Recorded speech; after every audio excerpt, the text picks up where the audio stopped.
Four Corners. Fossil Seekers. Laura Buller. Discovering Fossils. Imagine leaving the classroom and stepping back in time to the age when dinosaurs walked on Earth. You look around. Many unfamiliar plants surround you. Unusual insects buzz by under a canopy of tall trees. A strange noise startles you.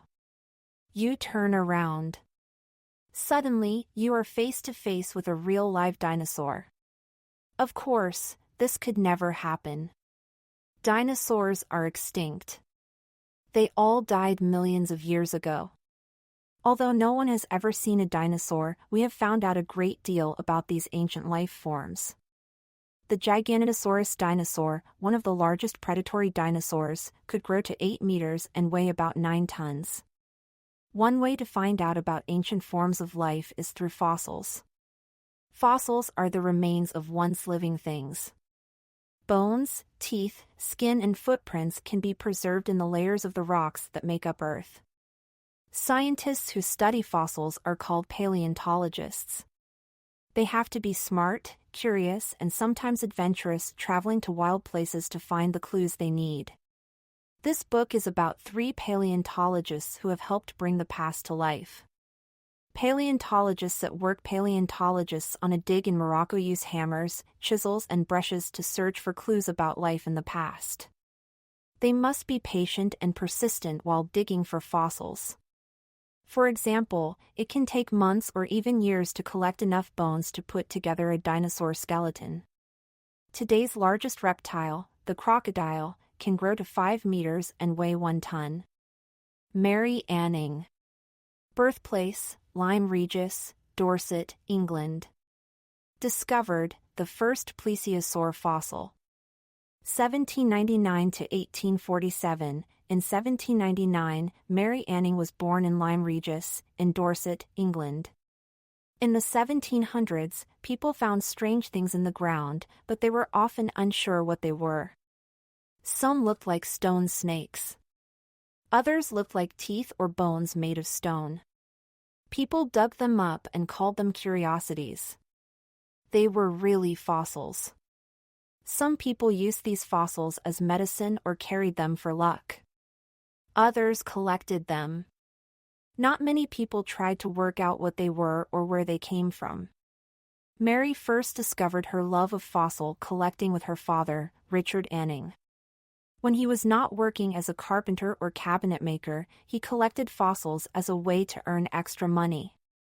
Mary enjoyed walking the beaches and climbing the nearby cliffs with her father, searching for fossils to sell. Mary's father taught her to clean the fossils carefully. He showed her how to add to their value by polishing them and displaying them well. Mary learned how to sell fossils with the help of her father. This 1825 painting shows the view across Lyme Bay towards Lyme Regis. Lyme was a busy fishing port in Mary's time. Animal to fossil. 1. When an animal dies, layers of sand or mud quickly bury it. 2. Over thousands to millions of years, the layers of mud turn to rock. The animal's skeleton becomes stone-like as minerals fill spaces or replace the calcium in the bone. 3. Earth's crust shifts. Buried bones slowly move closer to the surface. Selling fossils. Mary's father died when she was 11 years old. The Anning family had no savings and owed money. Mary's older brother, Joseph, was learning a trade so he could earn a living. Mary returned to the shore, looking for fossils. One day, Mary found a snake stone. It was the fossil of a sea animal that we now call an ammonite. As Mary was taking it home, a woman asked if she could buy it. The money Mary received for the fossil was enough to buy food for a week. After that, Mary and her brother both kept searching for fossils. Ammonites have coiled shells in which sea creatures once lived. Ammonites were once in the world's oceans and now appear as fossils in rocks at Lyme Regis and other beaches around the world. One day, Joseph found what looked like a crocodile's head with huge eyes and lots of teeth. Almost a year later, Mary found the rest of the skeleton. The creature was about 5 meters long. It looked somewhat like a fish with ribs similar to a lizard. Years after Mary's discovery, a scientist named the skeleton ichthyosaurus. A local fossil collector bought this strange fossil from the Annings. The money he paid helped support Mary and her family for half a year. Still, Mary and her brother struggled to make a living finding and selling fossils. It sometimes took days or weeks to dig out and clean one fossil. Ichthyosaurus means fish lizard. This marine reptile swam by moving its tail from side to side. This is the skull of an ichthyosaur. The ichthyosaur that Mary and her brother discovered prompted scientists to ask questions about ancient life. Becoming a fossil expert, Mary wanted to know more about the fossils she found. One day, she did a favor for a woman in town. The woman gave her a geology book in return. Mary began to read everything she could about rocks. She learnt which rocks most often held fossils. This knowledge helped Mary recognize the best places to find fossils. She learned that the layers of clay and limestone in the cliffs near her home had once been part of a tropical sea millions of years before. The seawater eroded the rock on the cliffs and exposed the fossils of ancient sea creatures. It was along the cliffs of Lyme Regis that Mary Anning discovered her fossils. Mary was also curious about living creatures. She examined how they lived and moved. This helped her see how fossilized skeletons were similar to skeletons of living animals. Over the years, Mary found more ichthyosaur skeletons. She was the first to discover a complete skeleton of a plesiosaur, another type of ocean reptile. She also found the remains of a flying reptile, Pterodactylus. Pterodactylus means wing finger. The wings of this reptile were flaps of skin attached to long finger bones. These are the fossilized bones of a plesiosaur's flipper. Plesiosaurs used their huge flippers to paddle through the ocean. Mary becomes famous. Mary became an expert at putting fossilized skeletons together. People came to know her because of her talent for finding fossils. Scientists were also interested in Mary's work. Her fossil discoveries were valuable to them. People began visiting Lyme Regis because of Mary and her fossils. Mary helped these people find fossils. Some visitors were scientists who were trying to understand the history of Earth. Mary learned much from these scientists. She borrowed articles they had written and copied them word for word, trying to understand their ideas. Mary ran a shop in Lyme Regis, where she sold the fossils she had collected. This picture, painted by Mary's friend, Henry de la Beche, shows how ancient sea life may have looked. Scientists also learned a great deal from Mary, which was unusual for the time. In the early 1800s, women were not taken seriously as scientists. Also, most fossil seekers were wealthy people. Still, Mary, a hardworking, self-taught scientist, gained the respect from scientists everywhere.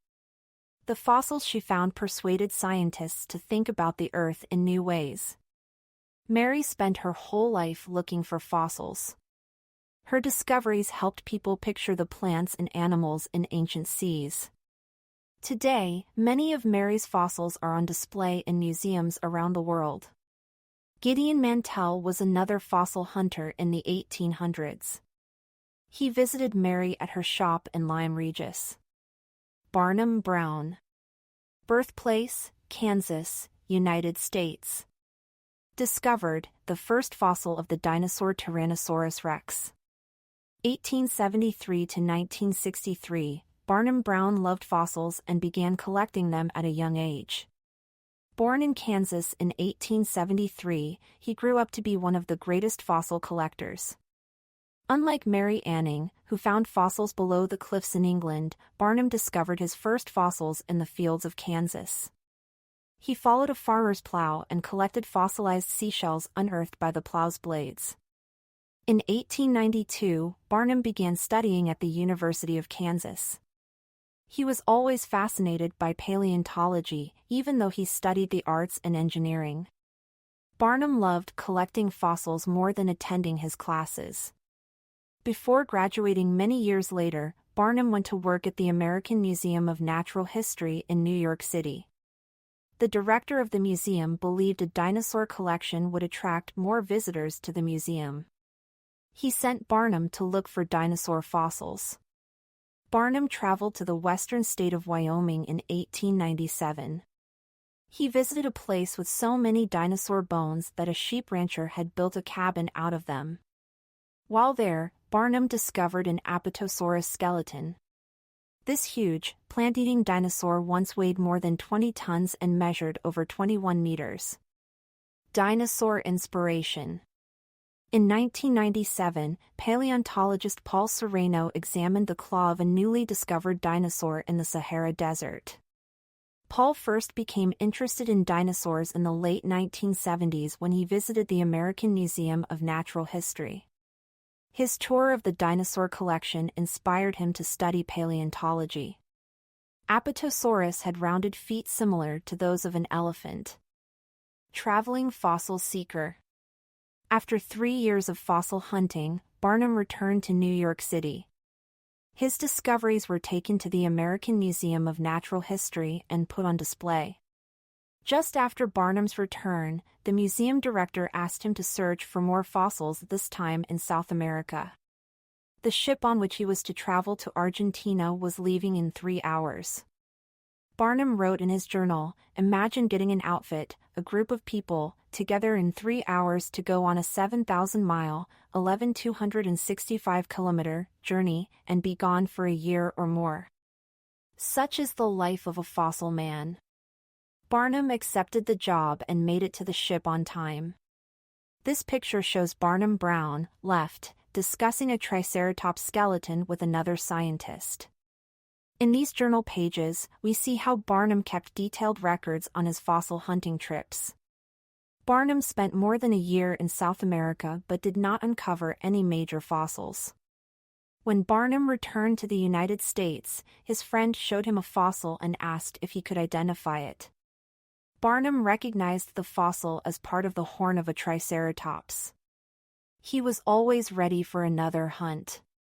He decided to explore eastern Montana, the area where the Triceratops fossil had been found. While in Montana, Barnum found many fossils, including a Triceratops skull and duckbill dinosaur skeletons. He also found the buried skeleton of another huge animal. Using pickaxes, shovels and chisels, Barnum and his crew dug out the fossils. It took them several months to collect all the animal's remains. Triceratops, meaning three-horned face, used its horns and bony neck frill to defend itself against its enemies. Once the carnivore fossils had been excavated, they were placed in wooden crates to be transported to the museum. Finally, all the fossils were packed and carried by train to the American Museum of Natural History. Barnum had discovered the remains of a large carnivore with long, sharp teeth. The director of the museum named this dinosaur Tyrannosaurus rex, or tyrant lizard king. Barnum was the first to discover Tyrannosaurus rex. While other museum staff mounted and displayed the newly discovered dinosaur, Barnum searched for more bones. In 1908, he found another T. rex skeleton, this time with a complete skull. Barnum called it "my favorite child." Barnum, Wright, worked with other scientists to carefully put the fossils back together.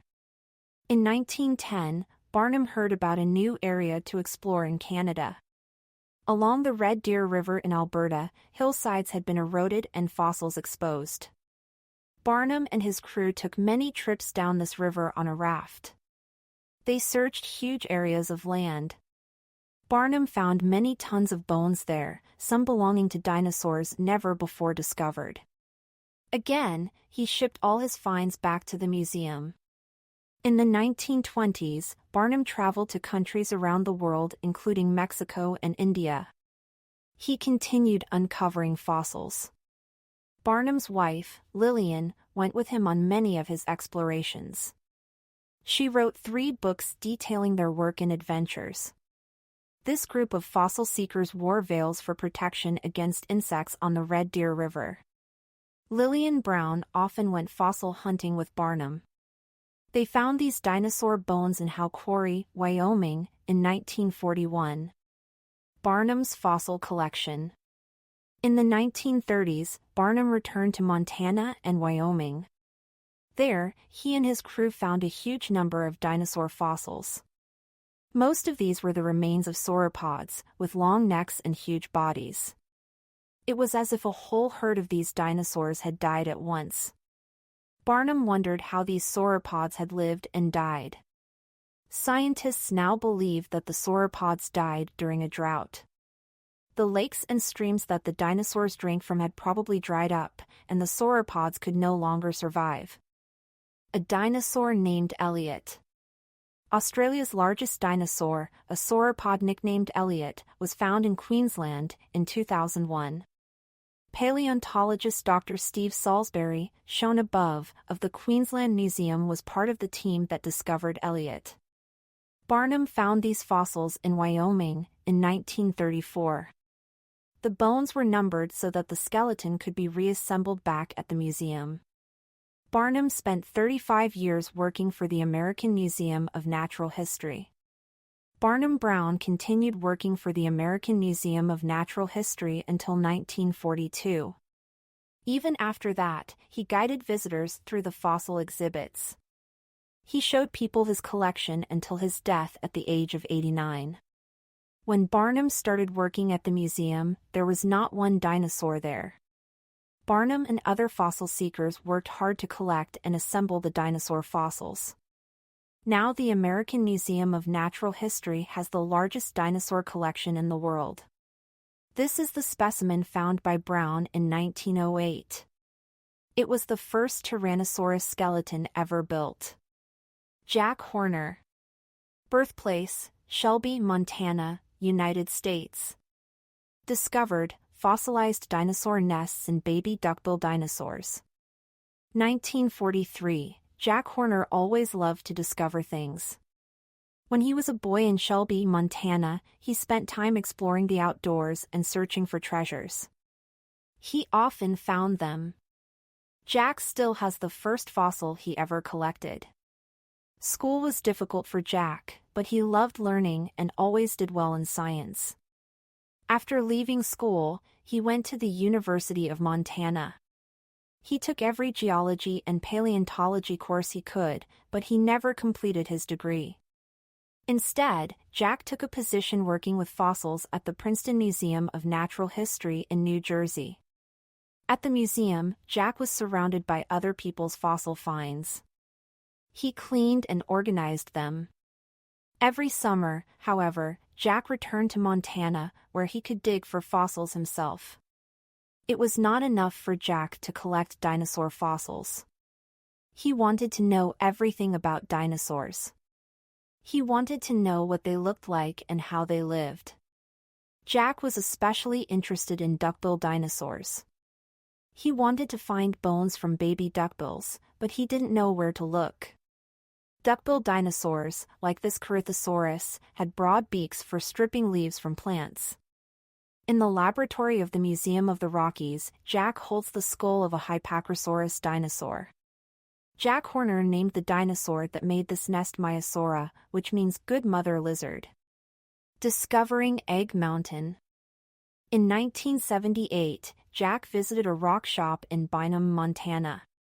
The owner had a coffee container full of fossils and asked Jack to identify them.